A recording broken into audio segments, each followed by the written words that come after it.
CCTV cameras नहीं है। मायरा ने धीरे से कहा। व्हाट डू यू मीन नहीं है? तो मैन्युफैक्चर करो ना। अभिनव ने नोटिस किया कि मायरा के होठों पर एक और प्रॉब्लम रेडी थी।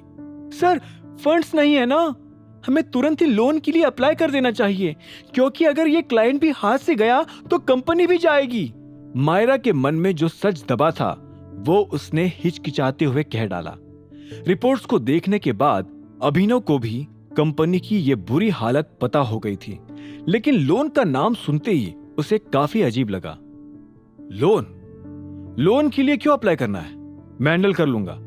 अभिनव की ये बात सुनते ही मायरा का चेहरा पीला पड़ गया। उसे ये बात हजम नहीं हुई कि ये नया मैनेजर इतने सारे पैसे कहां से ले आएगा। दूसरी ओर अभिनव को भी एहसास हो गया कि वो फ्लो में कुछ ज्यादा ही बोल गया था। आई मीन, तुम मुझे कल तक जितना भी अमाउंट चाहिए उसका एक एस्टिमेट बनाकर दे दो, उसके बाद देखते हैं।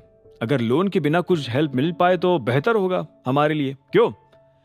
अभिनव ने तुरंत अपनी गलती सुधार ली और वो अब ऑफिस से निकलने लगा।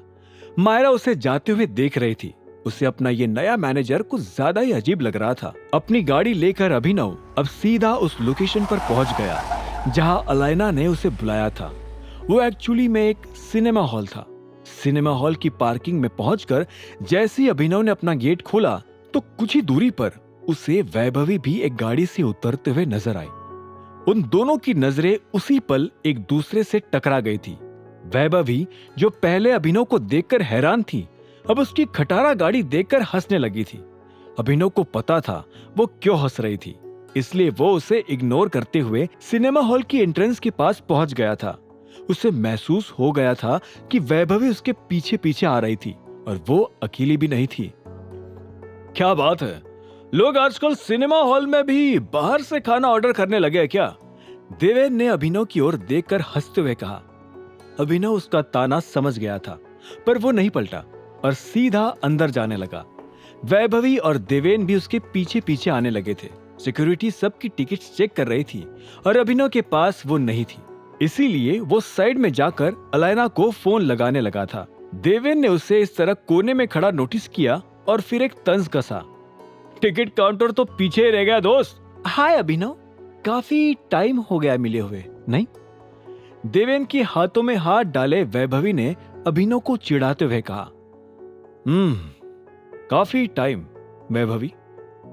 अभिनव ने एक सेकंड के लिए वैभवी की ओर देखा और फिर अपनी नजरें फोन की ओर घुमा ली। अलाइना फोन नहीं उठा रही थी, इसलिए अभिनव अब उसे मैसेज कर रहा था। वैसे तुम्हारी लाइफ कैसी चल रही है अनन्या सिंह के साथ शादी करके? वैभवी ने फिर से सवाल किया। अच्छी होगी डार्लिंग, देवेन ने बीच में कहा। फिलहाल अनन्या ही तो इसे पाल रही है, हैं? ये सूट भी उसी ने गिफ्ट किया होगा। क्यों?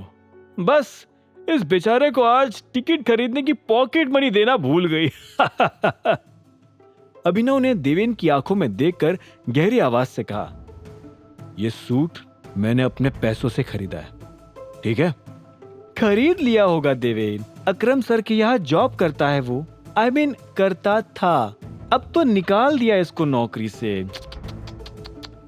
वैभवी ने ताना मारा। अभिनव ये सुनकर एक पल के लिए हैरान हो गया। उसे समझ नहीं आ रहा था कि आखिर सभी लोगों को उसकी नौकरी छूट जाने के बारे में इतनी जल्दी कैसे पता लग रहा था। इसी वक्त उसे अलाइना का मैसेज आ गया। ट्रैफिक में फंसे होने की वजह से उसे अभी आने में थोड़ा वक्त लगने वाला था। चलो डार्लिंग, हमारे शो का टाइम हो गया है, देवेन ने घड़ी देखते हुए कहा। हाँ, पर हमारे टिकट्स? वैभवी ने पूछा। उसकी जरूरत नहीं है, पूरा हॉल बुक कर लिया है मैंने। हम दोनों के अलावा कोई नहीं होगा शो में। देवेन ने मुस्कुराते हुए वैभवी की ओर देखकर कहा, फिर अपनी नजरें उठाकर अभिनव को देखा। सुन भाई अभिनव, इस वाले शो की तो फुल बुकिंग मैंने कर ली है, तो अच्छा होगा कि तू घर ही चला जा। पूछा किसी ने? हाँ, एक बात याद रख देवेन, आज जो ये लड़की मेरे साथ कर रही है ना, कल तेरे साथ भी करेगी। इस पर पैसा बर्बाद करना बंद कर दे। अभिनव ने देवेन पर चढ़ते हुए कहा। देवेन ये सुनकर गुस्सा हो गया। वो आस्तीन चढ़ाकर अभिनव की कॉलर पकड़ने ही वाला था कि अचानक सूट पहना हुआ एक आदमी उनके पास आ गया। एक्सक्यूज मी, आप लोगों को लड़ाई करनी है तो प्लीज बाहर जाकर करिए, सिनेमा हॉल का माहौल मत बिगाड़िए। उस आदमी ने धीरे से कहा। आप कौन? देवेन ने उसकी ओर देखकर पूछा। मैं सिनेमा हॉल का मालिक लोकेश खन्ना हूं। उस आदमी ने एक फीकी सी मुस्कान के साथ अपना इंट्रोडक्शन दिया।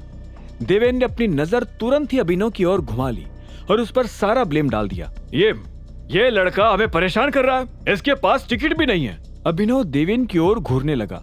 उसे परेशान करना उन दोनों ने शुरू करा था, लेकिन अब बात वही पलटा रहा था।